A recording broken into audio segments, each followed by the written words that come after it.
Okay. Ready, everybody? Welcome one and all to the Season 4 finale of Puppet History! Today, as always, we'll be taking an ever-winding look at yet another chapter in the heavy book we call History, while our guests ruthlessly compete for the coveted title of History Master. I'm your beloved host, the Professor! Thank you! Ryan Bergara, are you ready? It's been a long journey, and regardless of the outcome today, I just want to say I've been happy to be your student this season. You've been great all season. I'm very impressed. Sara Rubin, my moon and stars, are you ready? I'm so ready, Professor. Thank you so much for having me. Absolutely. Then let's crack in! Now, to begin, I'm not sure what either of you do in your free time outside of the classroom, but do either of you have any experience with demons? I've had some experience with demons. I've kind of pushed them into a cardboard box that I then pushed to the recesses of my mind palace, but I could open that box if you want me to. Here we go. No. Oh. I've had zero experience with demons because they're not real and they don't exist, so that's mostly why I've had no experience with them. But, I'm sure if they did exist, I would definitely see them and interact with them. So you're saying you chill with them? That's the vibe I'm getting here. If they've got magical powers, I want to hang out, Ryan, are you with us? Ryan! Okay, all right. Okay. Well, ready your sample-sized bottle of holy water, Ryan, because we're talking about the possessions of Loudun. In May of 1632, things were looking grim in the French frontier town of Loudun. The plague was back, and it was pissed. By September, the Black Death had killed as much as 25% of the population. Where did the plague go?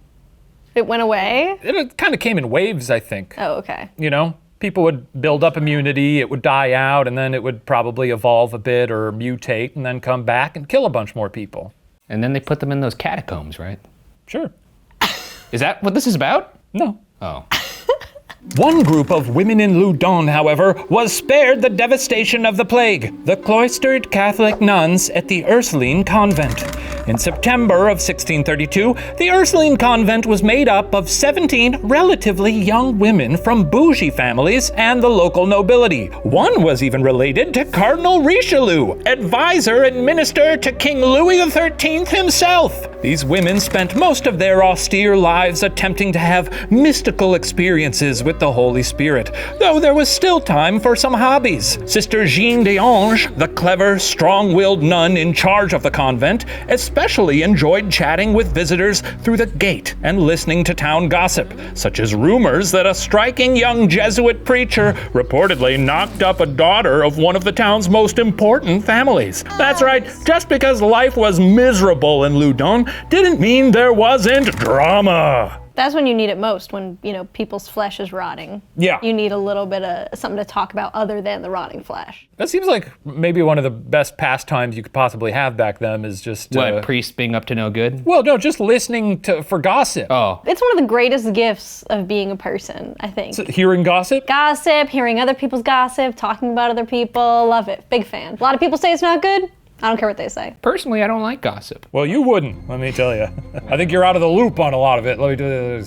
Jesus Christ. Okay, Professor. As the plague wound down in Loudun, inside the convent walls, the Ursuline nuns found themselves confronting a problem of their own. Oh, our first question. Hey, what was going on? A, the bank was foreclosing on the convent. B, the nuns started getting strange visitors.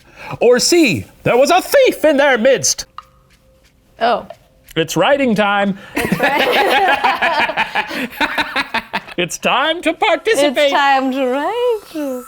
Ryan, what do you got? I go B for bump in the night. I think something visited them. Sure.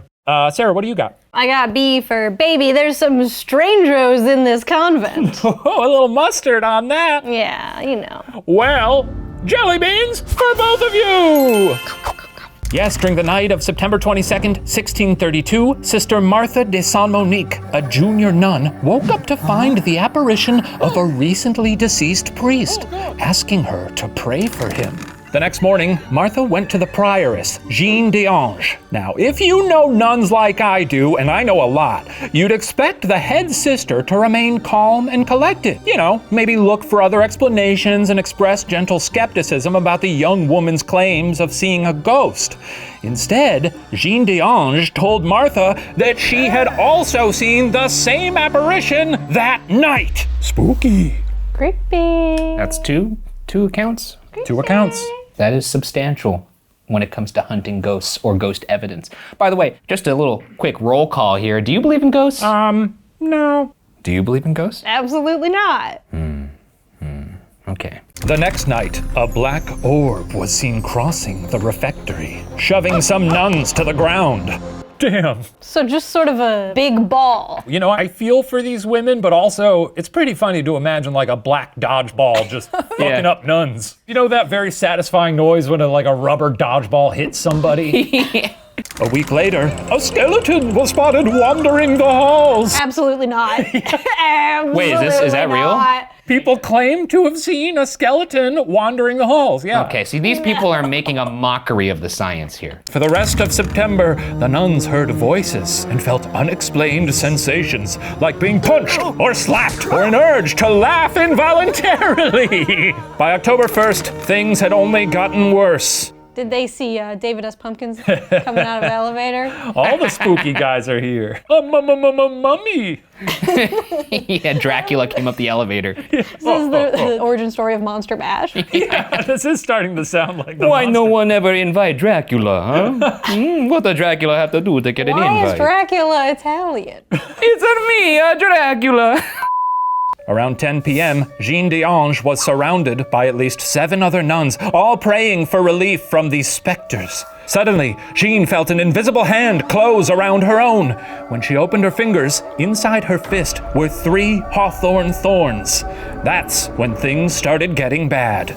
As Protestant pastor Nicholas Aubin wrote, the women, quote, struck their chests and backs with their heads as if they had their necks broken, and with inconceivable rapidity. Wait, what the fuck? Okay, so we've got some goose motherfuckers. Hard for me to demonstrate, but sort of like, wow, wow, wow, wow, wow, wow, wow, wow, wow, wow, wow, wow, wow, wow, sort of like that. These ghosts turn these nuns into Pez dispensers, where they're just basically. out there just fucking slapping themselves in the chest. Yeah. It's amazing. They twisted their arms at the joints of the shoulder, the elbow, or the wrist 2 or 3 times around. Lying on their stomachs, they joined the palms of their hands to the soles of their feet. Their faces became so frightful one could not bear to look at them. Their tongues issued suddenly from their mouths, horribly swollen, black, hard, and covered with pimples. And yet while in this state, they spoke distinctly. Freaky. Incredible flexibility. Really nice, Cirque du Soleil levels. Would be very useful in a game of Twister. Okay. I played Twister recently, actually. How'd it go? Not well. In fact, I was quite out of breath. Is that? There's no purpose to the Okay. story other than the fact that I was just remembering how fucking hard it was to play Twister. I can't touch my toes. Doctors examined the girls but couldn't find anything physically wrong. And so there was only one explanation left. Come on, folks, sing it with me. They were possessed! Time for some exorcisms! Oh, shit. That's the good stuff. Yeah. Ooh, my foot fell asleep. My foot just got possessed. Priests were called in from all over the region to rid the nuns of their tormentors. On the 5th of October, 3 exorcisms were performed on Prioress Jean. According to the ecclesiastical record, quote, after much violence, vexation, howling, gnashing of teeth, of which 2 back ones were broken, he finally left said prioress in great peace. And she declared that she was cured of a strong suffering of spirit and great beating of the heart, and thought she was perfectly cured. She remained in that repose all night, sleeping peacefully, more so than she had done since the first apparition. So all good then. Yeah, all good. Okay, well, I guess religion's real. Yeah. Also, So- apparently it's easy to get like a gaggle of priests to come do an exorcism. Did they just... They're just sitting around fucking waiting. They're like, please, somebody get possessed. We're so bored. By the next morning, however, the prioress was unable to take communion and repeatedly denied God. Turns out, she wasn't cured after all. This was gonna be a long haul, and so more priests were brought in. As the days went by and news got out about a group of possessed nuns, more priests and lay people arrived, ostensibly to help the poor girls in some way, but more likely to just witness the spectacle this was becoming. In short order, the exorcisms turned into public exhibitions. At least once a day, the nuns would be led from their convent through the streets to a scaffold outside of a church or chapel, where spectators would already be waiting with bated breath. Tourists came from as far away as England and Scotland, with crowds numbering up to 2,500, all hoping to see some messed up shit. They would not be disappointed. Jesus Christ. I'm buying tickets to that. I don't know about you guys. Front row seat. Yeah. I'm in the splash zone. I've got my poncho on. I'm ready to see that split pea soup get vomited all over my ass. These nuns were probably loving the attention. That's Oh, true. yeah. Because when you're a nun, like, you don't get to talk to anyone except nuns and God. So they're probably like, ooh, this is sort of our, rumspringa. Yeah. That's true, and you got a whole audience that's gonna lose their mind. Like, you could do a handstand and the whole crowd's gonna be like, holy shit, dude, the demon's making her do a fucking handstand. You know, that's how people Yeah. sounded back then. And They like hold out a little autograph book and the nun would lick it with her black tongue. The women were loosely tied to chairs and started exhibiting signs of being possessed. Now the whole thing became a pretty repeatable show with predictable beats. At first, the women would thrash about all demon-like. Eventually, the holy men would start to gain ground until, by the end, the demons would confess they were no match for Jesus. holy shit, that's this is performance art. Ryan, this does sound pretty similar to Blue Man Group. I was about to say, my boy's possessed by rhythm.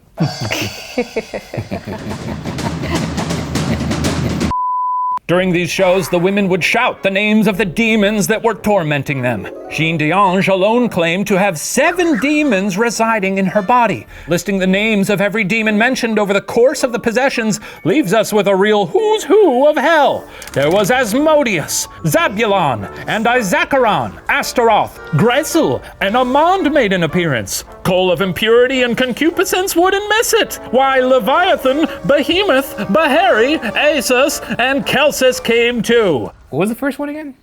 Asmodeus. Why? No, that's what I thought you said. Oh, well, you got them in your cell phone or something? No. Achaos, Sedon, Nephilim, Sham, Uriel, and Akas go in on the fun. And of course, Alex showed up. And so did fornication and a dog's dick. What? That was in the research. What? Just dog's dick. Oh, another question! And this one is a free write. What demons are possessing you? Get creative with those names. The best demons wins a jelly bean. Oh my god. Oh my god. No, this is like physical demons, not... I mean, if you want to get dark about it, you can actually talk about your problems in life, or you can just think of some funny names. Think, folks, think. Ryan looks like he's communing with demons as he writes this. That's true, I am. I'm running out of room on my board, so I'm just gonna have 5 demons that are inside me. That's plenty. Okay, Ryan, what do you got? All right, got a little roll call here of all the fellas that are inside me. Hey, fellas! All right, boys, it's your time to shine. We got Zulu, fun guy. Ragnarok, no relation to the film. Mortini, Harthazar, Okay. So really you've just musically made up talented. men. LeBron James, once again, no relation to the real LeBron Oh, James. is it just an actual demon named LeBron James? And then Whataburger. I actually went to Austin recently and was one of the worst things that ever entered my body. And now it remains inside you. I can't get rid of it, unfortunately. Okay, and Sarah, what do you got? I got toxoplasmosis, which is toxoplasmosis is you get it from your cat and it makes you love your cat a lot. And then I also got Michael Stuhlbarg down here just because I'm possessed with my love for Michael Stuhlbarg. Sure. And also I've drawn a little cat with a heart. Oh, just who's like that? extra, just like I know you love cats, Professor. Well, yeah, I've really come around to them. Well, those are both wonderful little demon lists. Ryan, I'm gonna give you 5 points. Okay. Sarah, I'm gonna give you 6 points because you gave us a little picture, and you know how much I love it when people do that. Wow, you guys really got the hang of this. See? It's easy to be possessed. What? Yeah. Oh, I see. Yes, that was the exercise. The exorcise, that's funny. Okay, moving along. While the exorcisms were becoming quite the spectacle, not everyone in town was convinced there were actual demons possessing these girls. Some of the hallmarks of possession were noticeably missing, like speaking in foreign tongues, clairvoyant predictions, and feats of supernatural strength, like levitation. Apart from devil parlor tricks, what the people really wanted was the name of the sorcerer who had stuffed a clown car's worth of demons into these poor nuns. On October 11th, the crowds finally got their name when the demon Astaroth, speaking from inside Jean, said the person responsible was a local priest named Urban Grandier. Who was Urban Grandier? A priest who campaigned against King Louis XIII's desire to tear down the city walls. B, a priest who had greatly offended Cardinal Richelieu years ago. Or C, the handsome priest who had knocked up the daughter of that prominent family years ago. Think hard. Think hard, do well. You guys can never disappoint me. Okay. Ryan, what do you got? C, he's a naughty priest. Naughty priest. And then IDK, I don't know. Believe in yourself. Get rid of that IDK. Get rid of it right now. Okay. Go on. You're right, I should. Too hard on yourself. You know what? I'm erasing the question mark too. Yeah. C, naughty priest. Just because you usually get stuff wrong doesn't mean you're a dumb guy. Okay, I don't know if I needed the last part. Sarah, what do you got? C, hot priest, and then I put eyes looking to the side like. Doop, we got ourselves a couple sea dogs out there. Oh man. Ryan, take it. Whoa, Sarah's already on it. Here we go. Let's all bark together. Best bit on the show. Yeah. All right, well, let's find out via the magic of theater. See you guys in a bit. Whoop. The power of Christ compels you, French girl. I am no French girl. I am Astaroth, one of the 7 demons splitting the 2-bedroom apartment that is this prioress. Astaroth, let loose your unholy tongue. Tell us the name of the sorcerer who demonized these dames. 'Twas none other than Urban Grandier. Gasp! The priest who campaigned against King Louis XIII's efforts to centralize power? Yes! I can't believe it! Urban Grandier, the priest who got under Cardinal Richelieu's skin back before he was the Cardinal Richelieu? You know it! The same Urban Grandier who knocked up Philippe Trincon, the lovely daughter of our public prosecutor and a member of one of the most important families around. That's him! I think about him like all the time. And have you ever, seen this dude? Nope. Anyway, where was I? Oh yeah. Dog dick, humpadoo, etc. Oh my god. Oh my god. Shit. It's so scary. Points to neither of you! Yeah. Wait, what? There was no all of the above, was there? No, but sometimes he plays little tricks. Sometimes it's fun to be nasty. It's fun to be a little nasty. Yeah. I find it's a lot more fun to be kind. I don't think that's true. Some devilish trickery of my own for that question, but Urban Grandier was all of the above, and therefore in the position to have a lot of very powerful enemies. As the sketch mentioned, the nuns had never actually met Grandier, merely heard about his exploits via whispers through the convent's gate. If Grandier thought his lack of contact with the nuns would save him from these serious accusations, he was sorely mistaken, as the nuns soon produced receipts. Oh shit. Fuck, they got the receipts. Damn. What evidence did the nuns have that Grandier was the man responsible for their possessions? A. Several nuns had strange markings resembling Grandier's initials. B. They produced a copy of the contract signed between Grandier and the devil. Or C. The nuns were able to accurately describe Grandier's lower back tattoo. Ryan, what do you got? I put B, it's a devilish deed. A devilish deed. And Sarah? I too put devilish deed, and I drew a little devil, but I didn't know what it was gonna look like at first, so that's why it looks. What a happy little guy. Jelly beans for both of you. Hooray! Yes, the answer is B. They produced papers straight from the fiery pits of hell. In May of 1634, more than a year and a half after one nun had a spooky dream, the girls were still being publicly exorcised. Perhaps looking to juice up the show that he'd already been participating in for several seasons, the demon Leviathan, by way of Jean d'Ange, produced a copy of the pact signed by Grandier, as well as Satan and other demons. Leviathan was only able to show everyone a copy because the original, signed with Urban's own blood, was apparently, and this is not a joke, filed away in hell. I was gonna say, thank God, the devil keeps good copies. He's got duplicate. He's probably got a solid state hard drive somewhere. I feel like nowadays that filing cabinet is much better kept. Not that I've seen it or anything, but probably. He's definitely got some sort of like shared doc situation. Yeah, a Google Drive, which, is a devilish program. So it makes sense. I'll tell you what, things weren't looking good for Urban Grandier, but it hadn't always been this way. When he arrived in Loudun in 1617 at age 27, he was a Jesuit rock star, witty, charismatic, and easy on the eyes to boot. Grandier was the total package for a Catholic church looking to sway some Protestants back over to their particular brand of smells and bells. Smells and bells. That's funny. Soon, however, Grandier started making missteps. In 1618, he snubbed a young bishop by insisting on being ahead of him in a local religious ceremony. That young bishop was the future Cardinal Richelieu, a guy known for holding grudges. Grandier also became known for humiliating those who opposed him, even occasionally breaking into fistfights. Then, in 1629, as we've discussed, he knocked up the daughter of a proud local family. He also found himself on the wrong side of a political debate regarding the walls of the city. So by the time the nuns started dropping his name, I'll tell you what, the church had been looking for ways to get rid of the growing liability that was Grandier. There's nothing more holy than fisticuffs, baby.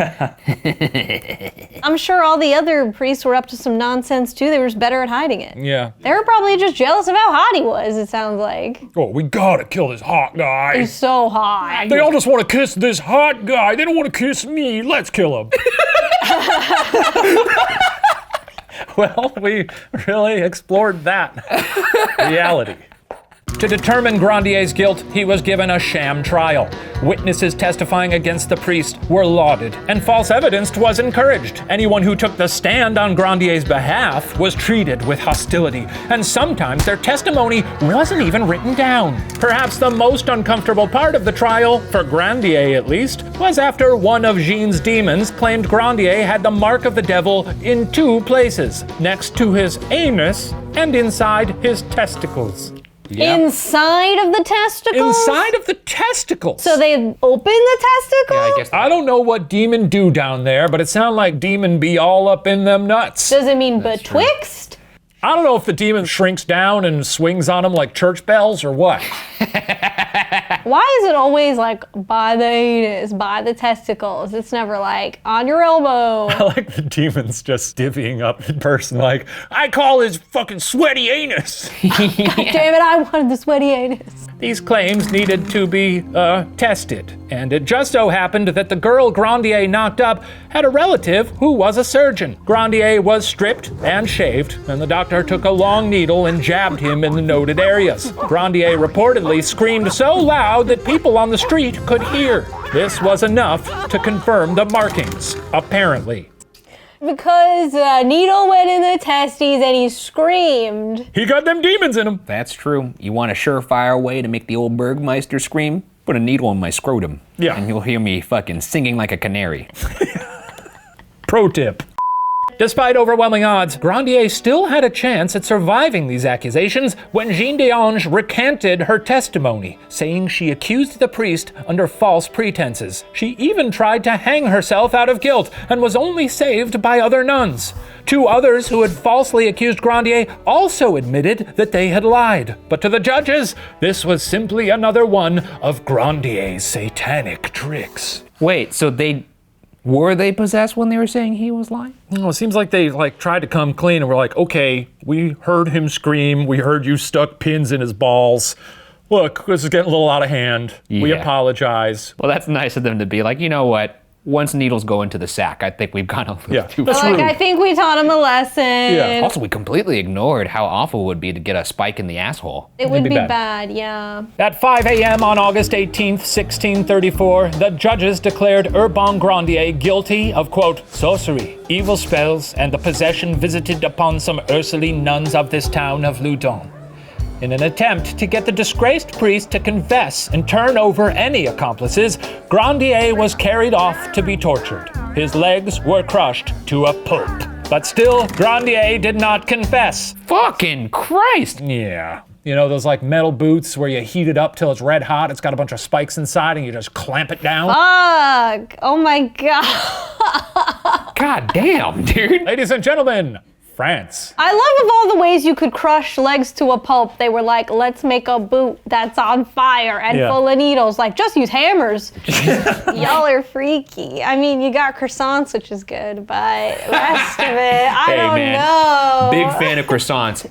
Hate Don't the get crushing me of the wrong. legs. Okay. Good bread. That same day, before a crowd of more than 6,000, Grandier was placed on a pyre. The priest, tasked with giving him last rites, refused to give Grandier the kiss of peace and set the pyre ablaze himself. Grandier is said to have died nobly, never confessing to anything, instead only professing his love of God. Damn. Committed. I'd be Yeah. like, yo, fuck God! Yeah. That's crazy. If my love of God got me to the point where my legs were crushed and I had a holy ball sack, I think maybe we should try Satan. Yeah. Oh, with Grandier dead, what happened with the possessions? A, the spirit of Grandier himself started possessing the ladies of Loudun. B, they stopped that very day. Or C, they got worse. This is a really hard one, actually. All right, what y'all got? Yeah, but hey, part 2. Let's keep this possession going. you know? Okay. Sarah, what do you got? I'm gonna say B. All better. All better. Points to neither of you. Oh, damn. Yeah. It did get worse, though? Yes, it did. As is almost always the case, a public execution did not make matters better. In fact, some believe things only got worse, with the demons jumping from the women to other people. A priest, one of the judges at Grandier's trial, and the surgeon who jabbed the guy's nuts with a needle all died shortly after Grandier, raving mad and filled with demons. Another priest, Father Tranquille, died later, possessed by Leviathan and Dog's Dick. 4 months after Grandier was toasted before the town, Father Jean-Joseph Sauron arrived to try his hand at ridding Jean d'Ange of the demons. And boy, did he have a funny plan. He pleaded with the demons to possess him instead, a wish that apparently was granted. In October 1637, the final demons cleared out of Jean d'Ange, miraculously leaving behind 4 names scrawled on her hand: Joseph, Mary, Jesus, and a recently deceased French saint who frankly seems to have gotten pretty lucky to be the 4th wheel on that roster. They get announced as they come on stage by Don Pardo. Joseph, Mary, Jesus, and musical guest, a recently deceased French saint. Exactly. Nailed it. Thanks. What did the guy, we don't know what the priest did to get all the demons. Was he like, just- come and get me? That's basically what he said. He said, come on in. I'm tasty. Yeah. He wanted superpowers. That's what he wanted. Ooh, I got a real nasty, cozy little soul. Come on in. Maybe he was a little freako, you know? Possess me, Daddy. Holy shit, dude. Well, those demons didn't want their tour de France to end, and so they were happy to answer the call of the priest welcoming them into his soul, Father Sauron. For 20 years, Sauron, chock full of demons, lived in a state of mental collapse, barely able to walk or talk, confident he was now damned. Eventually, Sauron did recover and had a long career as an author and mystic near Bordeaux. Oh, and our final puppet poppin' of the season has arrived. I think that big old soiree is just getting started, so they should be in quite a state. Jelly Telly, which party animal is our guest of honor today? You thought this was my birthday party? Oh, this was your birthday party. That's so funny. Hey there, Propeller. Oh, hey. Oh, it's the professor, everybody. It looks like we got a pretty bad connection here. Hey, who's at the door? We're all here. Okay, Somebody well, want to get... I think this jelly telly's finally kicked the dust. So why don't... What the... Okay, look, I'm just gonna ask the question here. Now emptied of demons, what happened with Jean d'Ange? A. She shut herself in the convent and devoted the remainder of her life to silent prayer. B. She went on a month-long publicity tour. Or C. She left the church and may have had a stint as Cardinal Richelieu's mistress. Steamy. These are so hard. No, you got it. Follow your heart. All right. Look deep inside yourself and write what you feel. Just let me think in peace. Okay, Ryan, what do you got? B, Tour de France. I think Okay. that's what happened. Sure. I don't know. And Sarah? I also said B because she seems like she loves the fame. She does. This one likes the fame. This one likes the fame. Sure. Well, let's find out through one last trip to the wonderful world of theater. Bye!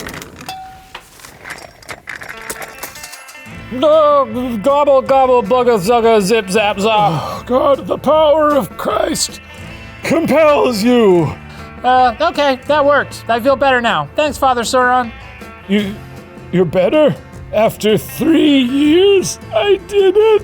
Oh, praise God. Though also, since I have taken on so many demons myself, I fear the next few decades will be rather hard on me.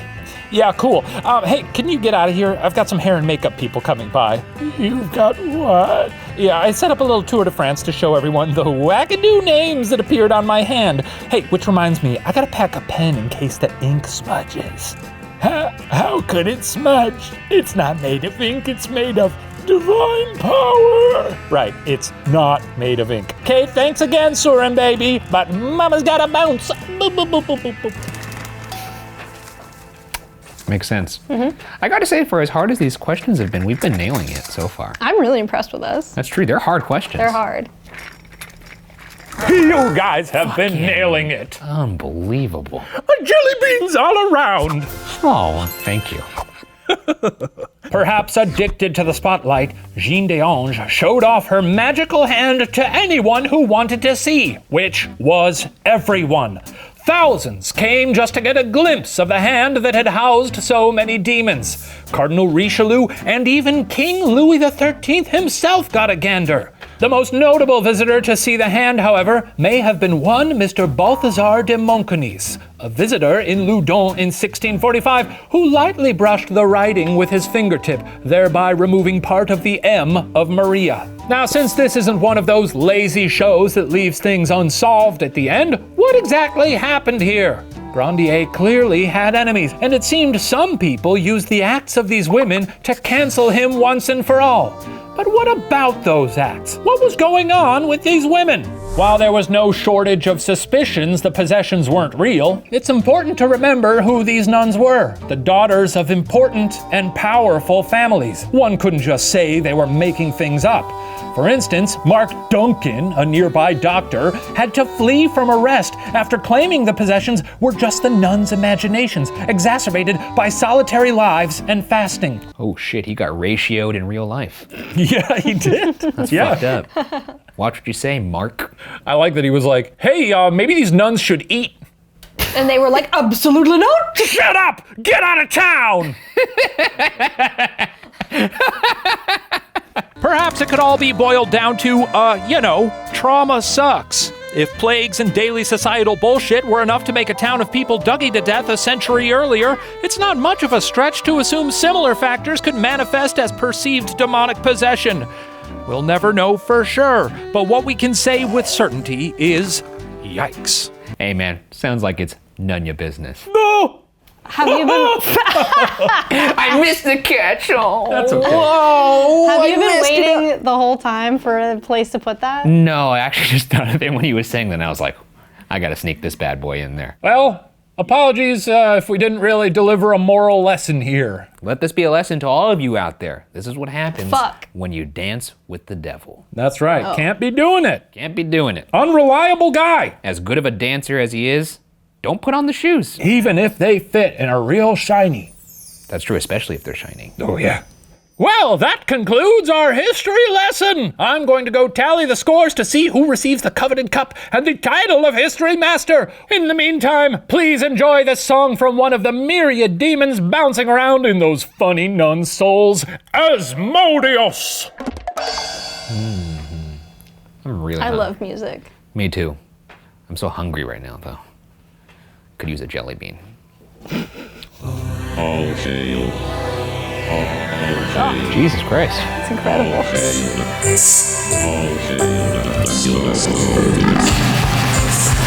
I was born in a time before man had a mind, before stars ever shined. Can you imagine it?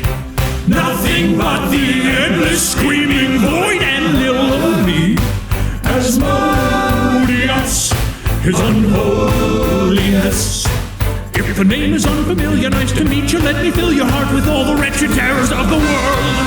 Asmodeus, I promise there won't be much pain. Asmodeus, except my claws stretching through your veins. Come on, make room for an ancient demon under your brain.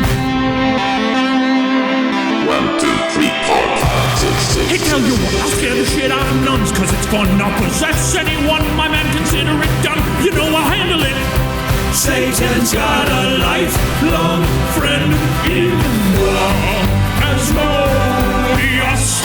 His unholiness, old Scratch's right-hand man, because I am so goddamn odious.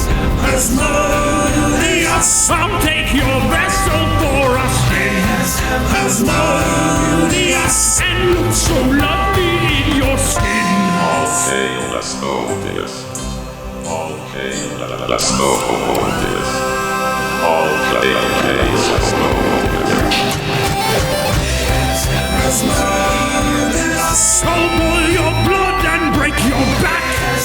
Asmodeus, I'll serve your soul up like a snack. You'll hear my whispers in the dark before I shred your limbs apart.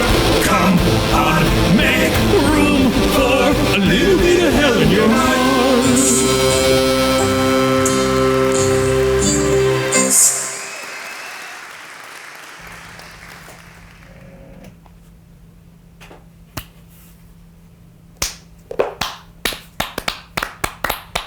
That was incredible, honestly. So good. Oh, wow, what a captivating performance! Now, you guys are never gonna believe this, but Professor. yeah? I know the algorithm doesn't really tend to work in my favor. Well, I mean, hey, you never know. This could be your week. Wait, did I win? No, Sarah won, but we'll get to that. Oh, thank you so much. Of This course. is, I send this one out to my haters, to my lovers, to everybody. Well, be that as it may, maybe I could just get one last jelly bean because, it's the season finale and I feel like we have something here. Well, we've covered this, but look, I only have one left in my little satchel. In full disclosure, I am weak and susceptible and very vulnerable to, any old climactic turn of event. So, Any turn of event. You know what? I understand. Yeah, I get it. well, that's, Yeah. Screw it. You know what? After being such an exemplary student all season long, well, heck, I think you deserve it. I'll push some fresh hot jellies through my little blue sphincter soon enough. You come on, get it. Really, you will? You come on, get it. Okay, I don't want to impose, but if you're gonna take this last one. Good on you, beef boy. I appreciate this That is olive so branch that you're offering me. sweet. It really is the last one, isn't That's it? the last Let's one. just close that It's bad all boy. yours. Oh man, you know what? You're all right. Yeah. You're all right. Yeah. Here we go. Okay. So weak. You okay, buddy? Yeah, I'm fine. Okay, sure? where were we? Yes. According to our complex. Oh, look at that. The jelly telly got fixed or something. Hello, propeller. Are you there? Oh God. That's a genie. Oh God, I am so sorry. Let me apologize. I'm just gotta deal with this real quick. Look, a-hole, I'm in the middle of something, okay? You can't just waltz in here and interrupt the show with all your dumbass lore. Beat it. You lost. Get over your goofy purple ass. Just because you're a sloppy genie who doesn't have the foresight to consider the ramifications of granting a little adorable goofball like me the ability to time travel doesn't mean I'm gonna take pity on you and unwish my wish. You can't make me do it. There's no way in hell. Hey, what's Asmodeus still doing here? Soup. That's a demon. A job's a job. Huh? Take it away. I, the professor, hereby rescind my stupid wishes about time traveling and meeting Whoopi Goldberg, the latter of which the genie never really got around to arranging anyway, and furthermore I wish my ass to be zapped into the Cretaceous period, where I can no longer meddle in the affairs of mankind, genie-kind, puppet-kind, etc. Alright, cool. Is that good? That'll do, demon. Your wish is my command, Professor. Genie. Huh? What happened? Cool, I'm gonna go.